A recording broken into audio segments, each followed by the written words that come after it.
Welcome to Samba Samba. Enjoy the video. In this video, I will explain how to make heat-resistant food in Tears of the Kingdom. To begin, you will need to understand the core ingredients and the simple cooking process. Preparing these special meals is essential for exploring hot regions like Death Mountain or the Eldon Canyon.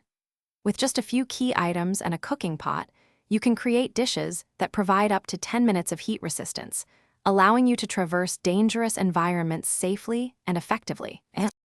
To start your culinary journey, you'll need to gather the right ingredients.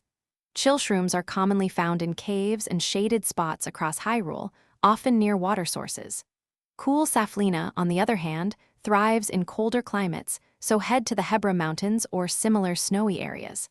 Aim to collect at least 2 or 3 of these items. The more you use, the longer your heat resistance will last, providing extended protection. Once you have your ingredients, find a cooking pot, which are scattered throughout Hyrule. Simply hold your chosen heat-resistant items, then drop them into the pot.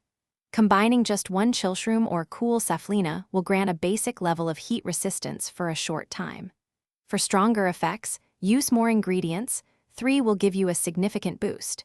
You can also add a monster part to create an elixir, which often provides a longer duration of protection. To maximize your heat resistance, always use 5 of the same heat-resistant ingredient when cooking.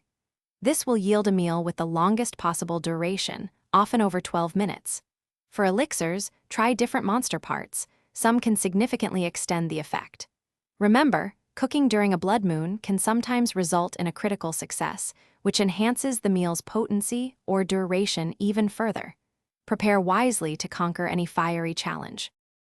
Thanks for watching. Consider subscribing if we helped you.